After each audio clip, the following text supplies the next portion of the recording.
The Sarasota County Bar Association is a proud partner in bringing you Law and Sarasota. With voluntary membership of over 900 lawyers and judges, the Sarasota County Bar Association is your community's leader in advancing legal professionalism, practice development, and public service. Visit www.sarasotabar.com for more information and to use the online directory list to find an attorney. This program is brought to you by a grant from the Community Foundation of Sarasota County and the Sarasota County Bar Association. The Education Channel produces the program and broadcasts from its state-of-the-art campus on Beneva Road. They make this program possible. Welcome to Law in Sarasota. This program often showcases the remarkable contributions lawyers make to our community. Many Sarasota County Bar members dedicate time and talents to providing free legal services because there's an urgent need and because it's part of their professional obligations as lawyers. Every practicing attorney, on becoming a member of the Florida Bar, takes an oath that includes this phrase: I will never reject from any consideration personal to myself the cause of the defenseless or oppressed. This is the foundational principle that requires lawyers to provide pro bono or free legal services. Each year, all attorneys have to report to the Florida Bar what they've done to help those who cannot afford legal counsel.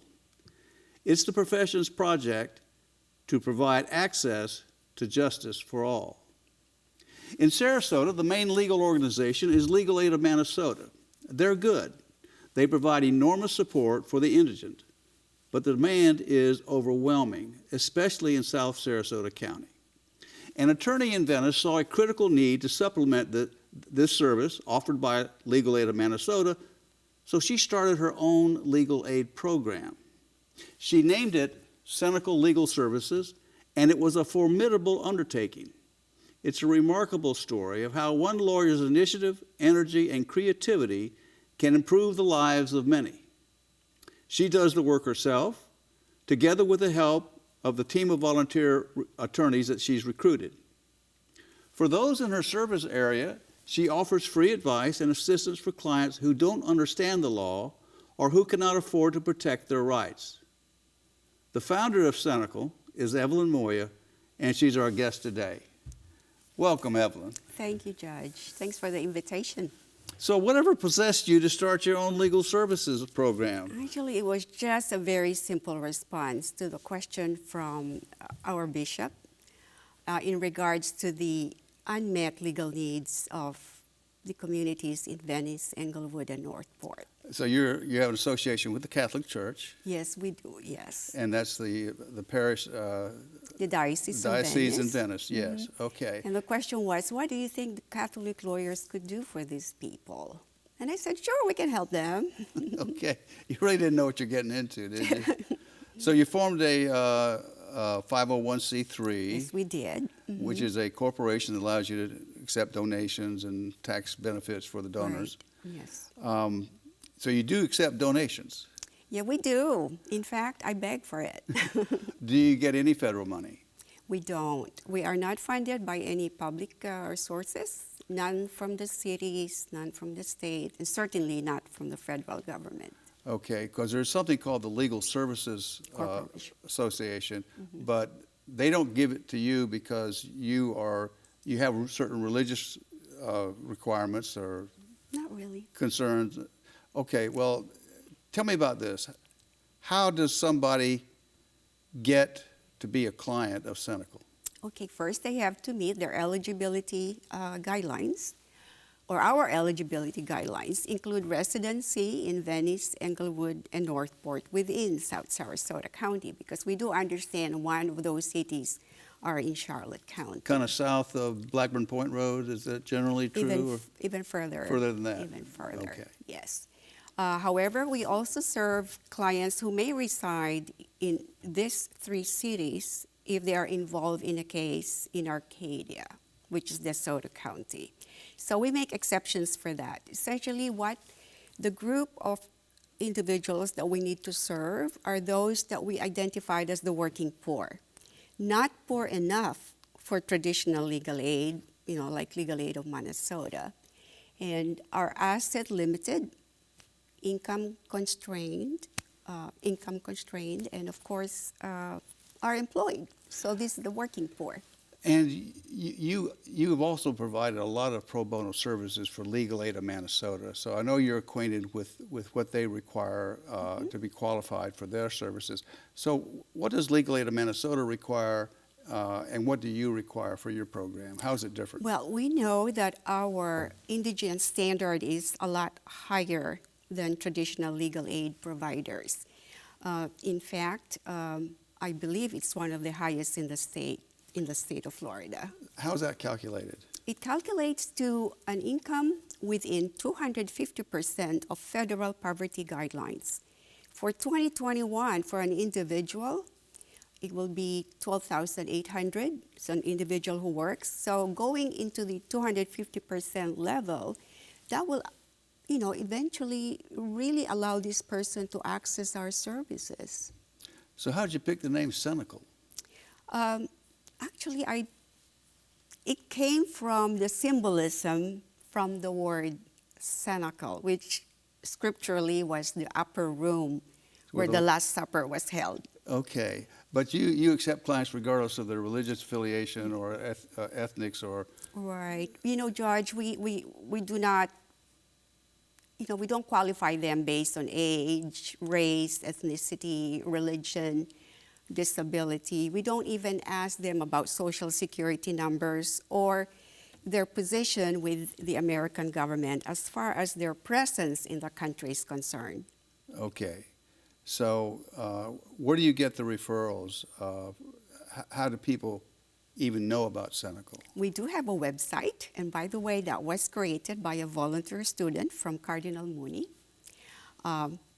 And we have our parish bulletins in all the churches and also in the library and in the clerk of court office when the clerk of court office was still open. And I think we're going to have a new courthouse, so we're excited about that too. Yeah, I've been down there. It looks like it's coming along quite well. Yes, we're excited. So I mentioned that you have other attorneys who work with you. Who are they that contribute? Our volunteers are excellent, and they're so kind and compassionate. I mean, they right away recognize the burden that are imposed by the law upon people that we serve, because it's truly hard. So I give a shout out to one of our incorporators, John Cunningham, I'm sure you're very familiar with. Mark Capusta was one of our earliest. Very experienced lawyer. Yes, volunteer. We had Vivian Bastaros. She started helping us before she got employed by the state. And we have Mark Creech and Bishop Toops. Okay. And they're wonderful. I mean, the clients love them and keep looking out for them. Like, where is that nice attorney I spoke to last time, What do you have a need for interpreters? We have, right now, Judge, we only have for Spanish. And she's a wonderful volunteer also. What we probably could use somebody who speaks Ukrainian or Russian, because we do have a community in South County, that belongs to that group. We have the same problem in the courts, trying to find interpreters for Haitian, and also we have some African dialects, and it's really a challenge. Yes, yes. Okay, well, let's talk about the most common cases that you and your attorneys handle. Let's talk about what services you provide for children. Okay, for children, we have been very busy with the kids. I mean, not with the kids themselves, but we certainly have a generation of grandparents who love their children and who are now probably involved in dependency courts. So we do a lot of grandparent, custody care for these kids. Well, let's talk about that a little bit. As a grandparent, I got 10 of them, and fortunately I don't have to worry about taking them into my care. They're probably lucky too, for that matter. But let's talk about Chapter 751. Now, we're getting a little bit inside baseball here, but I just want to tell the audience, let you tell the audience how this thing works, because it's really kind of interesting. A grandparent, explain how 751 works. Yeah, well, that particular chapter in Florida statutes is nicknamed the KID, the KID custody area. So a grandparent, an adult sibling of the child, a cousin, aunt, or uncle, could request the court for custody of the children instead of the child being brought into foster care. And a lot of the kids are, I'm sure, well loved by their parents, but their parents cannot really take care of them. Could it be drug issues or mental health Yes, or sir. criminal problems that interfere with their parenting? Yes, but they always love their grandma. Okay. Well, I believe they have to agree, don't they? Yes, they have to agree. Okay.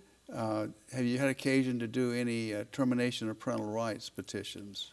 We were so close to doing that, and then there was some kind of resolution among the relatives, so I would hate to go through that because that was my past experience when I was a very young attorney. Okay. Well, let's talk about disabled children or children that have special needs. How do you interact with their families? That's a multi-level concern for us because certainly when they come out of some special kind of care or suddenly going to be considered an adult, there are stages of preparation for them. So we work a lot with the Social Security Administration to find out what will be the services available for them. And we are engaged in really truly understanding the individual educational plan for these special kids. But what we have noticed is that the Social Security Administration, and I don't think they're ashamed of this, the first round of application for services for these children are, I would say 85% are rejected first or denied. So That's probably a low percentage. But anyway, they reject them out of hand first time. And then until further eligibility or more proof of disability could be gathered. And then, of course, some of these cases are so beyond our ability to provide, but we have lawyers for that, and we could refer to them. So Social Security disability can ultimately result in a payment from the government going to a caretaker? Correct. Mm-hmm. And some of these people do not understand that they're eligible for that? Some of them, it's so difficult for them to understand because sometimes the Social Security Administration will require that there is a known recipient of the funds. And we encourage some of the clients, we encourage for them to obtain guardianship of the child upon reaching age 18. Or the ones who are able, even in a limited basis, could probably, have some advice in regards to special needs trust to protect the future of the children because they do care about their child. So it's very hard to negotiate the federal bureaucracy. So these lawyers would sit down and help the client navigate through the whole forest of rules and regulations. Yes, Judge. Okay. How about child support? Do you get into all Yes, in those? we do. We have a lot of women. There's an increasing number of single moms with children. And so if the children are born out of wedlock, then we first have to establish paternity and then from there go on to child support petitions. We have a lot of that. And sometimes the difficulty is finding the dad. So that takes a lot of our time because they may be somewhere else or we cannot serve them. Does the Department of Revenue help with that at all? Some of them help out, but sometimes the mothers would come to us right away because they don't understand. So we have to give them the advice and the information first. Okay. You mentioned individual educational plans. Mm-hmm. How does that, how do your attorneys work with that? Now, the IEP, they call it, is something that's worked with the school board and the teachers. So how do your attorneys interact with the IEPs? Frankly, Judge, I leave it to the attorneys who have the expertise on that one. We provide the support services, like if we have to produce copies and make sure the addresses are correct and we are in the right school district to be informed about this. Okay. Well, how about things like under the topic of housing?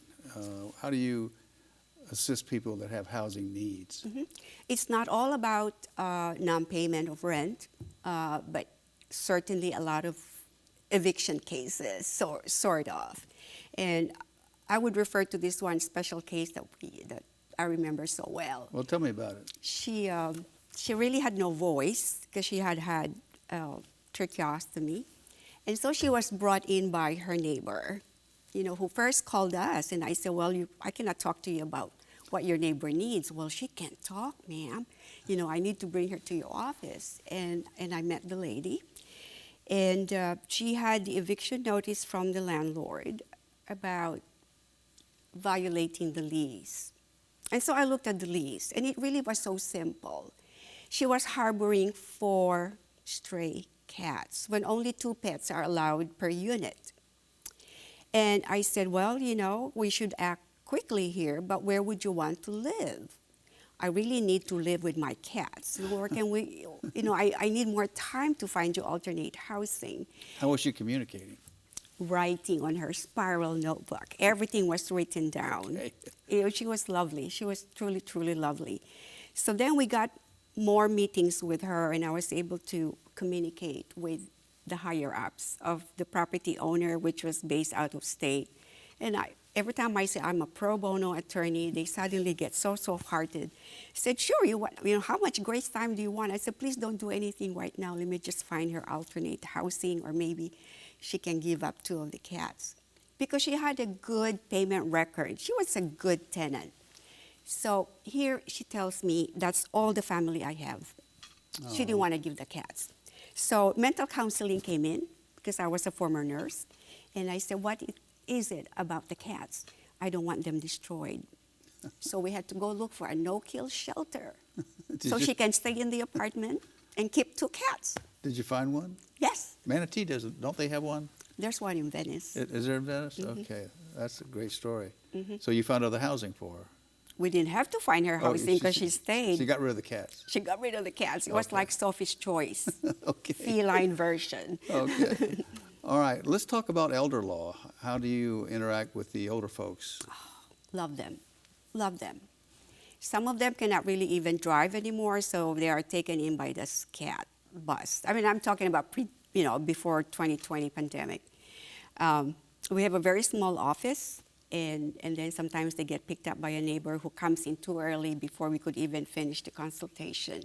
They have all sorts of challenges. I mean, that comes from the predictable infirmities of old age, the isolation, the depression, the loneliness, and they say that they have survived everybody else, and so they have all these concerns, and they get scammed so easily on the phone because they love to talk on the phone.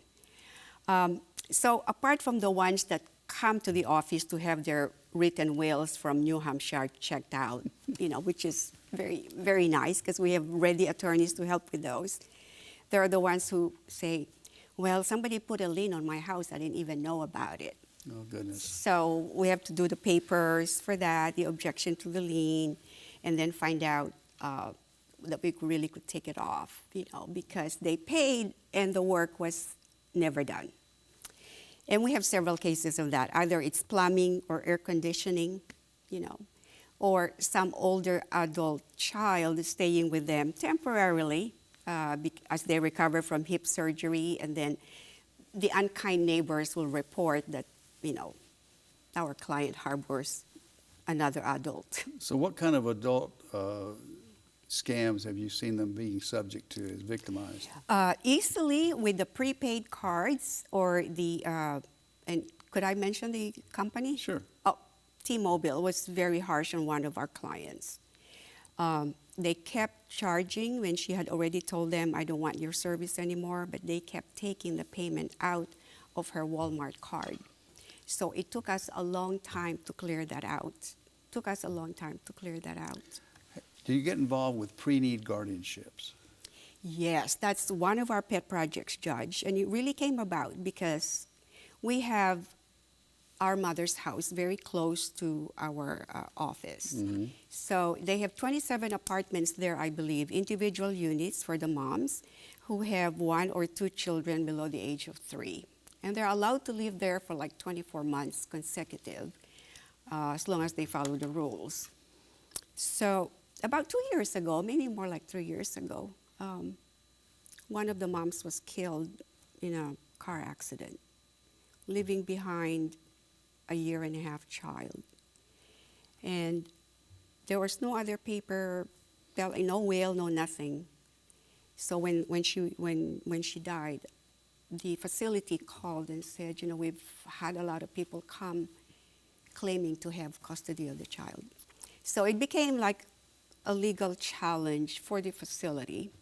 And of course, Department of Children and Families was involved. So what we thought was, we could do a pre-need guardianship of minor children. I mean, the moms can choose to do that. I mean, we don't force them. We just tell them it's available, and we tell them who would be an appropriate guardian for your child. So as an example, if a parent, say a single parent, has a terminal disease or has some other concern about her lifespan, she could appoint somebody to take the child or children after she's gone. And that's a legal document. It's called a pre-need guardian. Pre-need guardianship. It's a designation. Of course, only the court could appoint a guardian, but we emphasize to them, this is what the law requires. These are the qualifications for a guardian for you, for your child. Okay. What percent of your business do you think is family law? I would say this, during pandemic, it really wasn't one of our highest caseload, but it has been, and I count the issues with children as family law because we go to family court for that, 40% in 2020, 30% elder law, consumer rights probably a little bit less now.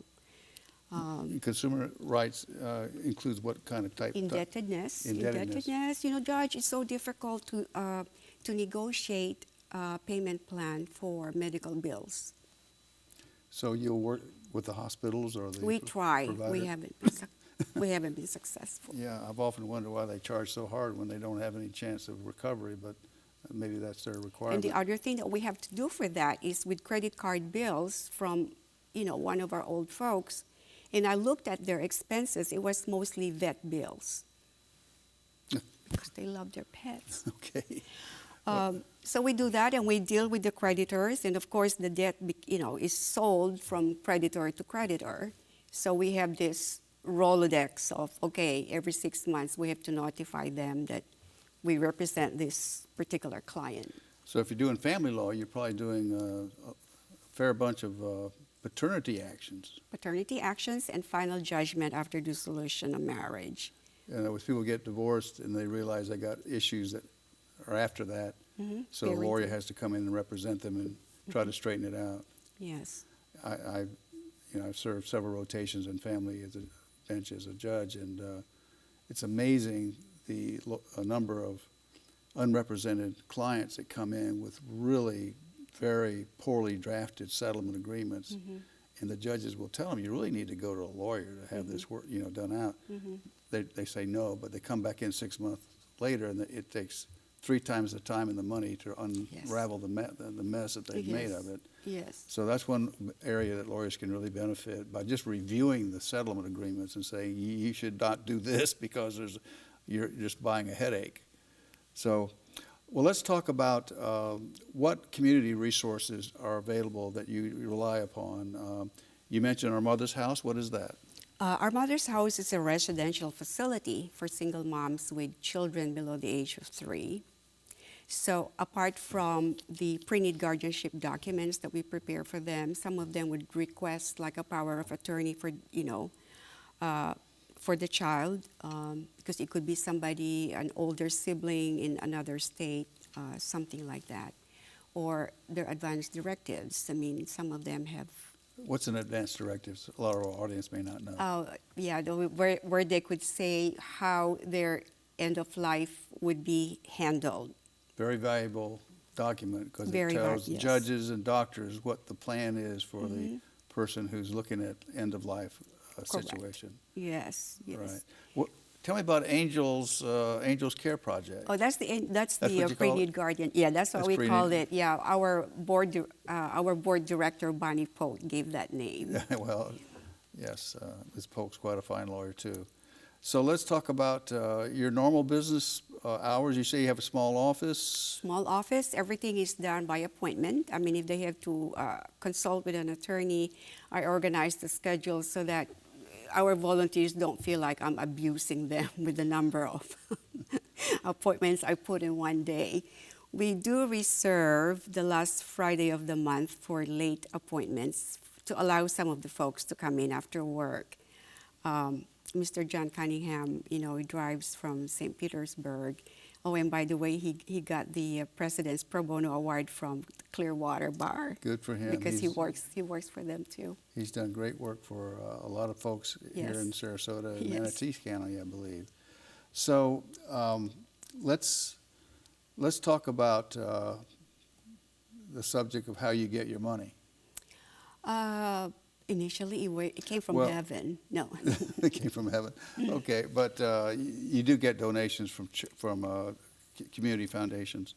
For the first time in 2020, I guess that was the bittersweet event during the pandemic, we received unrestricted gifts from Gulf Coast Community Foundation, and through the giving challenge of the Community Foundation of Sarasota County.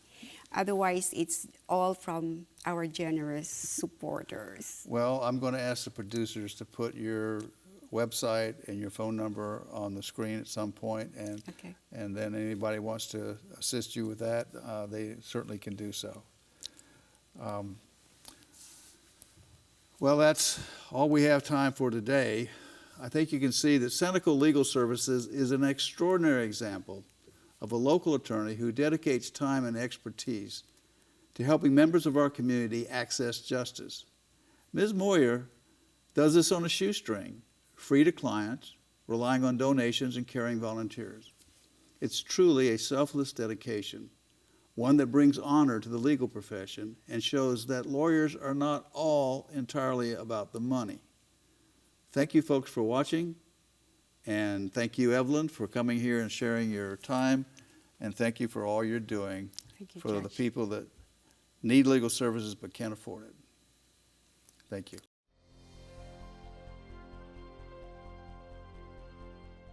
For more than 36 years, the Community Foundation of Sarasota County has worked one-on-one with estate planning attorneys and their clients to make a lasting impact through philanthropy. Stable, trusted, and knowledgeable, the Community Foundation safeguards the charitable legacies of donors to ensure that they continue for years to come. Visit www.cfsarasota.org or call 955-3000 for more information.